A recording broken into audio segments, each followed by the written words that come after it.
Are you struggling with IELTS General Task 1, which is letter writing?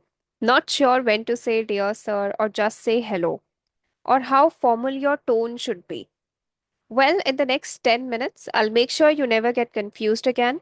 Plus, I'll give you a Band 8 sample letter at the end.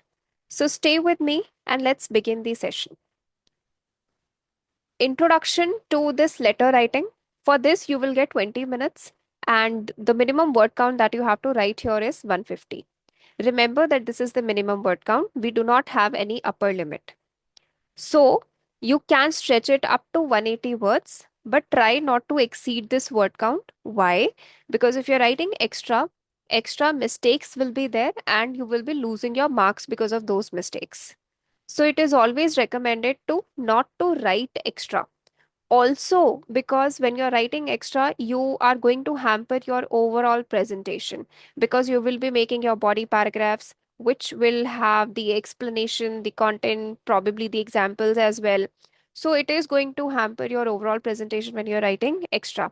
And if you really think that you have to write extra because you have time, because ultimately you just have 20 minutes. So, if you think that you can write extra, which means that you have extra time, I will say that utilize that extra time to proofread your task rather than writing extra. Because any which ways it is not going to help you that much. You are going to lose your marks because of some unknown mistakes that you may make, right? So 160, 170, that is also fine. That is perfectly fine. But yeah, one thing that is not fine is if you are writing 149 words. That is incorrect. You have to write minimum 150 because that is the benchmark which is set by IELTS. Next. Now, this letter writing, these are of three types. We have formal letter, informal letter, and semi-formal letter. Understand that this division, this categorization is made because we want to make sure that what kind of tone we have to use while writing the letter, how we should present our ideas. Just assume it. Take this personal example. If you're writing a letter to your principal and you are writing a letter to your friend, are you going to convince these two different people the same way? The same way? Definitely no.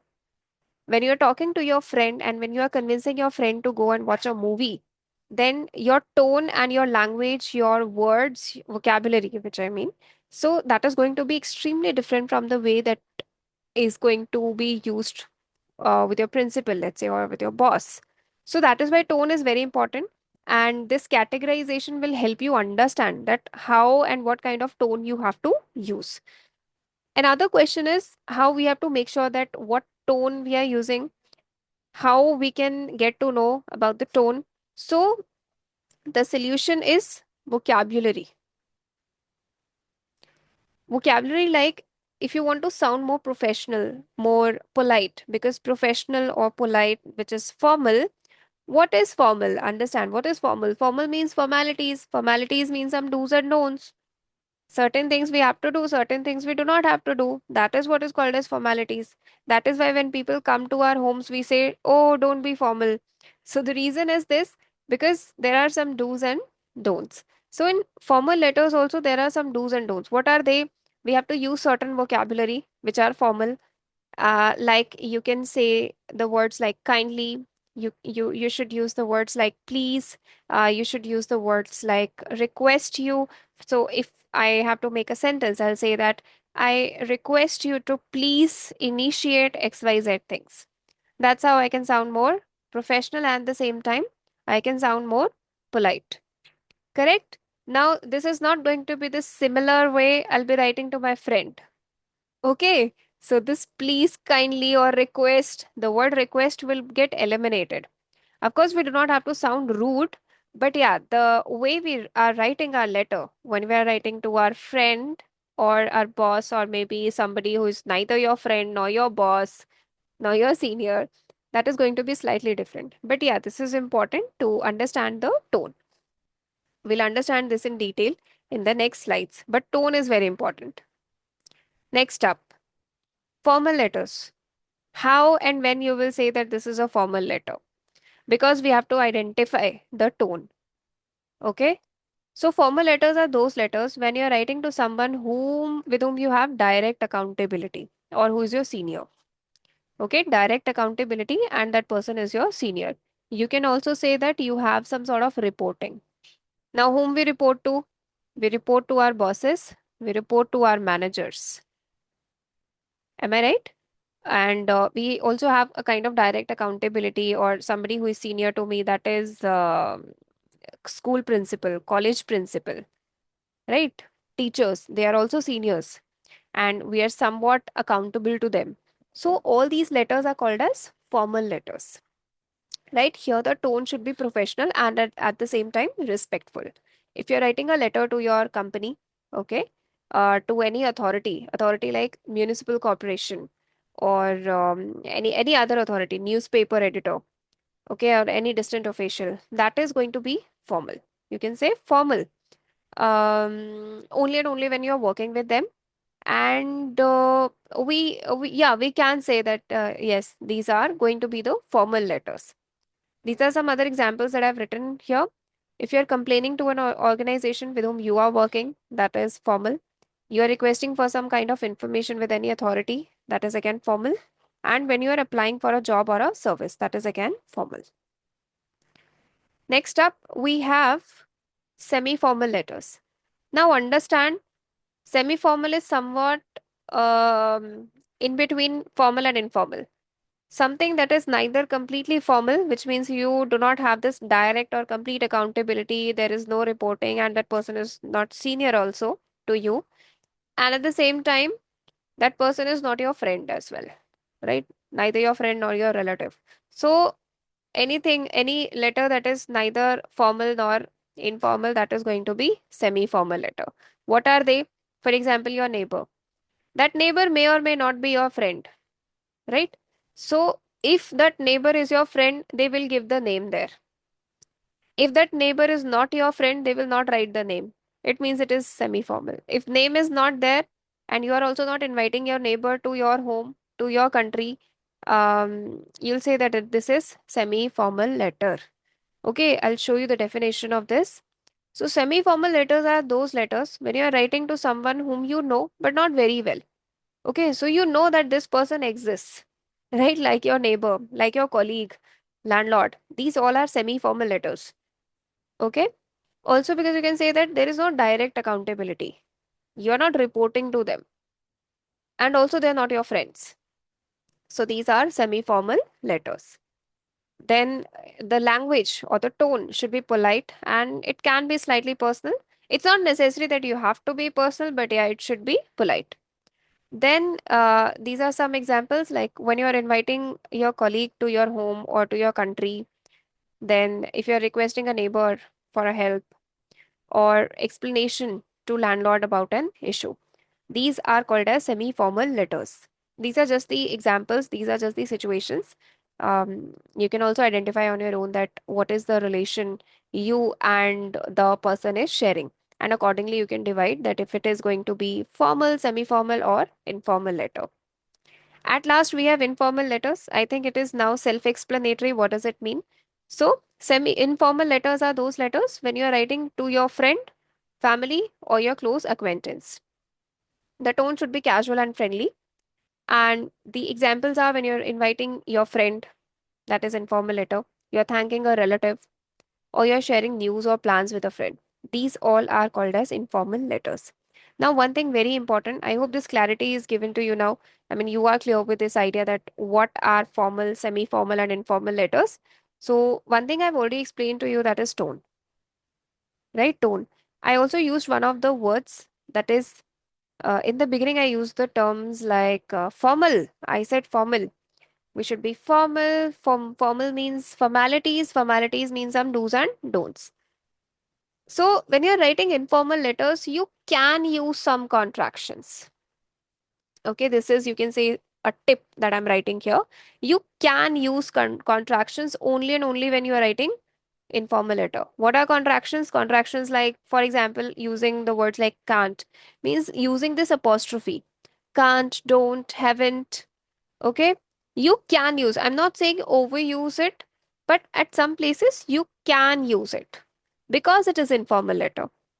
right? And another thing is in informal letters only, you can use exclamatory mark like this. For example, you're congratulating your friend for winning first prize in any of the sports competition, let's say. So you can say, "I'm very happy for you," or many congratulations on your victory, and then I can put this exclamatory mark at the end.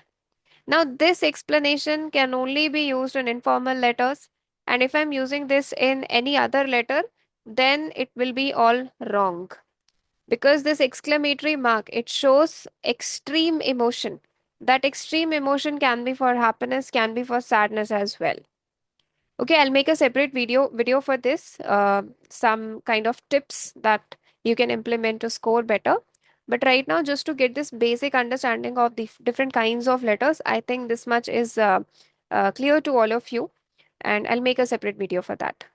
Now let's understand, if you have to write a letter, then how you would be writing it. So here is the sample. This is the structure that you have to follow. Always start with a greeting or a salutation. How it should be? If you're writing a formal letter, you can say dear sir or madam. Remember that you have to write sir or madam, not ma'am. Then if you're writing semi-formal letter, then you can write the name, dear Mr. Smith. Mr. is important, Mr. or Miss, that is very important.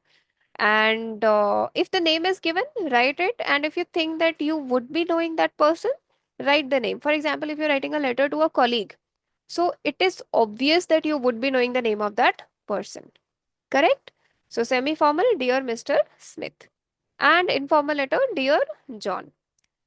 Important thing is also the first letter should be capital, like D, S, M, D, M, S, capital. Dear John, D capital, J capital.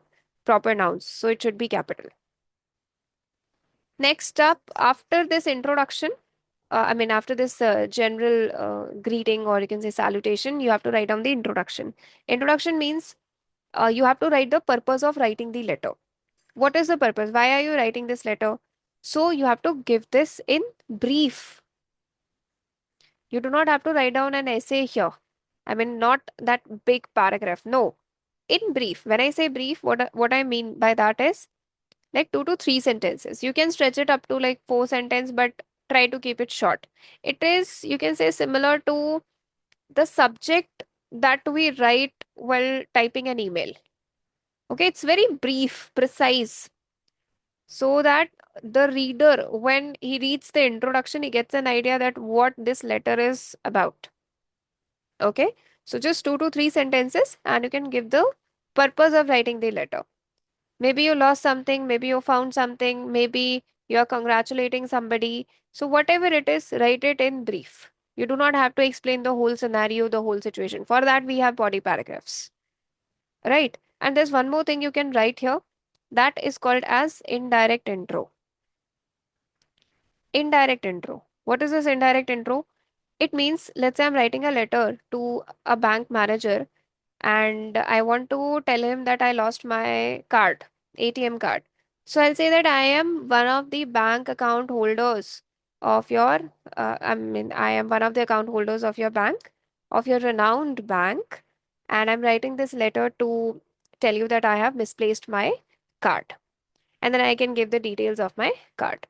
So this is how I can give my indirect introduction. If I'm, let's say, if I'm writing a letter to the landlord, then I'll say I am one of the tenants who came last week, and I'm writing this letter to complain you about the challenges that I'm facing in my room. So right now I gave my indirect intro, and also I gave the reasoning that why I am writing the letter. And all this is completely brief in 2 to 3 sentences. Now the details or the explanations will be included in my body paragraphs. So you have to make 2 or 3 body paragraphs depending upon the bulleted points that are asked to you. Bulleted points are the part of the question. Okay. 2 to 3 paragraphs. Why? For example, if I just give you a situation that the same example, like I lost my or I misplaced my card, ATM card.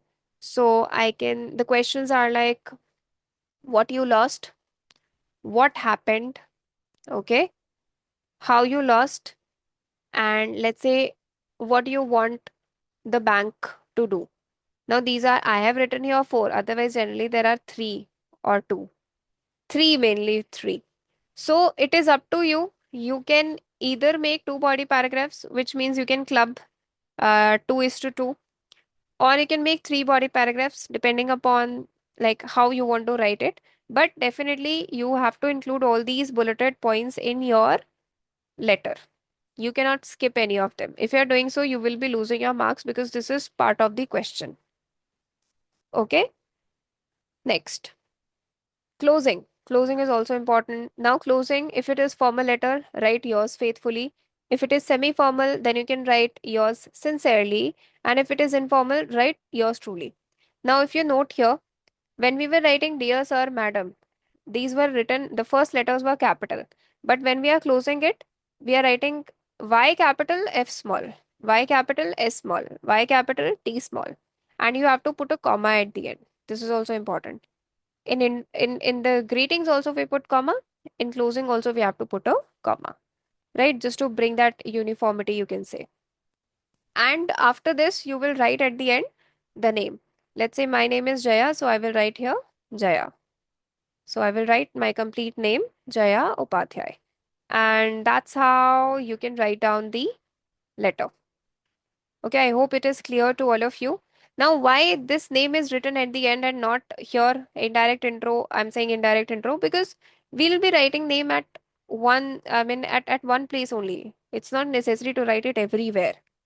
Okay, and we do not want the letter to get too much confusing and messy by writing multiple names in the letter. So write it at the end because it brings more clarity and understanding, and there will be less repetition. Less repetition, to nahi, but we can say no repetition. Now let's see the sample response here. So this is the sample letter. The question statement here says you left a bag on a public bus. Write a letter to the bus company to explain the situation and request help. So you can start with Dear Sir or Madam, and then you will write what happened. So I'm writing to report a lost item that I left on bus 42B on the evening of May 1st, 2025. The bus departed from Central Station at around 6:30 p.m. So that is my intro, and then I've left a line. You also have to leave a line after every paragraph. Now the explanation comes. The item in question is black leather backpack containing important documents, a laptop, and a blue notebook. I believe I left it on the seat near the rear exit. I have already contacted the lost and found department by phone, but they advised me to write in officially. This is the second body paragraph. So I would be grateful if you could let me know whether the bag has been found. If so, I am available to collect it from your office at any convenient time. Please feel free to contact me at your email ID and your contact number for any further information. So you have to write CTA. Call to action, what do you want the bus company to do? Okay. And then yours sincerely, Rahul Mehra. I've just written a random name here. You can write any name, and that's all. So, one introduction that is necessary, two body paragraphs that is also necessary. You can write one concluding sentence if you want to. Concluding sentence means here. You can say that hoping for a swift action. You're hoping for a quick reply or quick action in this response. So you can write it. It's optional. It's not necessary that you have to write it. But yes, two body paragraphs are mandatory and one introduction is also mandatory. Introduction is very important. Very, very, very important. You cannot skip this. So write it in a very presentable manner, and I'll try to make a separate video regarding this, how to write down introduction, and I'll also try to share some sample introductions with you. Okay, but I hope till then you can just revise all these concepts and see you in the next video. Take care. Bye bye. And if you really like this thing, do subscribe my channel. It will be great help to me. All right, everyone. Thank you so much. Take care. Bye bye. See you in the next video.